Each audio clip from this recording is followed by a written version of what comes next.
So the force is equal to mass into acceleration.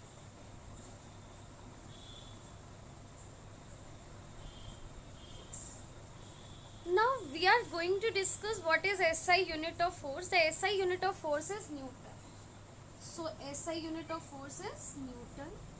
And what is SI unit of mass? That is kilogram.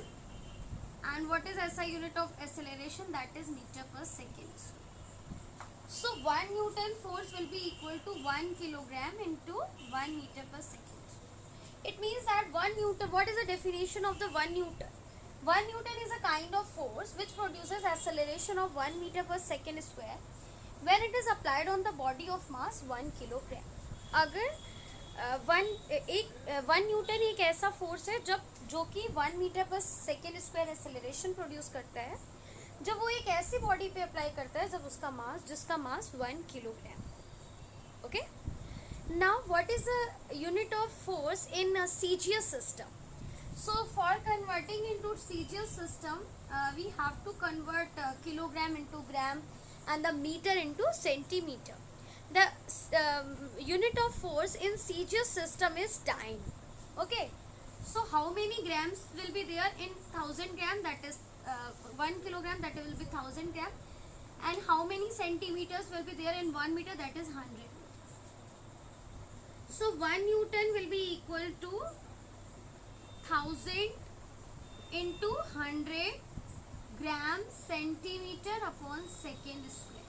Okay, now here we are seeing that all the units have been converted into CGS system, because if length is there it should be measured in centimeter, if the mass is there then it should be measured in gram, and if the time is there then it should be measured in second. So 1 Newton will be equal to what?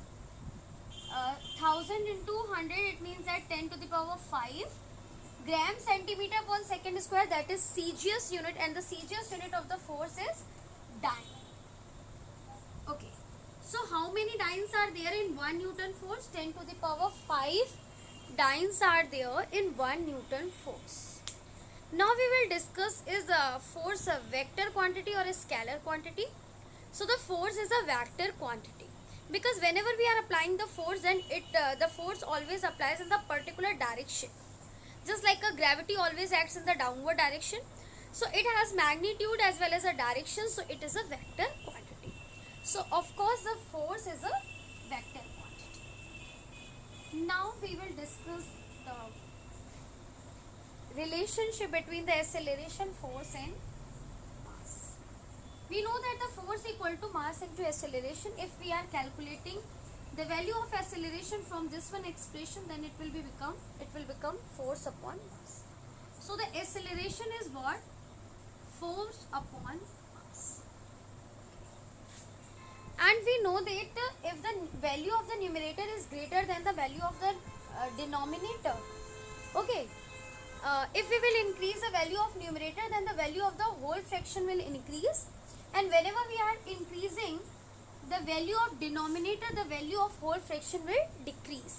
Numerator की value increase करने से whole value increase होती है, but जब हम denominator की value increase करते हैं तो होल वैल्यू डिक्रीज करती है ना.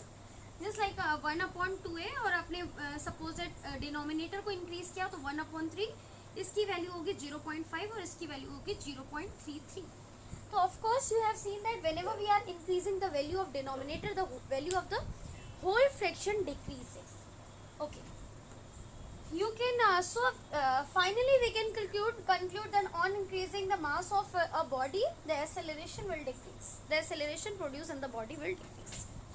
We can understand it by the example. Suppose that we are applying the particular force on the two bodies, one having mass, suppose that one is a toy car and the other one is a bicycle.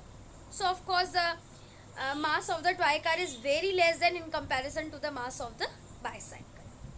So if we are applying the equal force on both the objects, which one will produce more acceleration? So your answer will be what? Is toy car.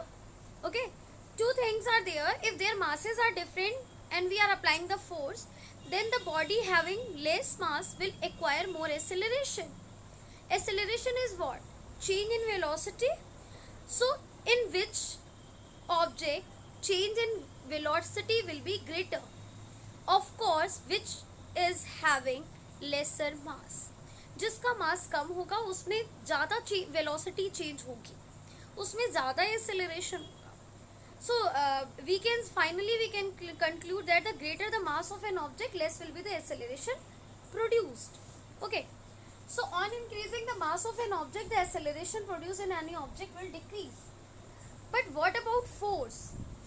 Actually, if we are applying the greater force on an object, it will acquire greater acceleration.